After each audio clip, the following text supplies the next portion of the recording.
எல்லாருக்கும் வணக்கம். நான் உங்கள் ராம்நாத். கடந்த வாரம் வெள்ளிக்கிழமை ஜூன் 26ஆம் தேதி என்னுடைய பிறந்த நாள் அன்று நான் இந்த மாதிரி திருப்பி ரீல்ஸ் ஆரம்பிக்க போறேன் 6 மாச இடைவேளைக்கு அப்புறம்னு ஒரு ரீல் போட்டிருந்தேன். அதுக்கு நீங்கள் எல்லாரும் உங்களுடைய சந்தோஷத்தையும் ஆதரவையும் தெரிவிச்சிருந்தீங்க. அது மட்டும் இல்லாமல் ரொம்ப அன்பா நலம் விசாரிச்சு இன்ப பிறந்த நாள் வாழ்த்தும் எனக்கு சொன்னீங்க. அது எல்லாத்துக்கும் நன்றி சொல்ற விதமா உங்களுக்காக ஒரு சின்ன வெண்பா எழுதி பாடியிருக்கேன். இதோ கேளுங்க. அன்பாய் நலம் வினவி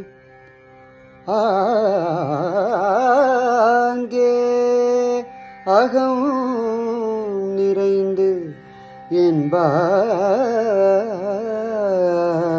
நல்லெண்ணம் இருத்தே நண்பரே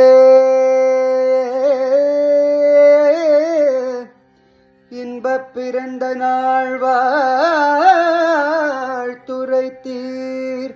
நல்றிகள் பண்போடு சொல்வேன் பணிந்து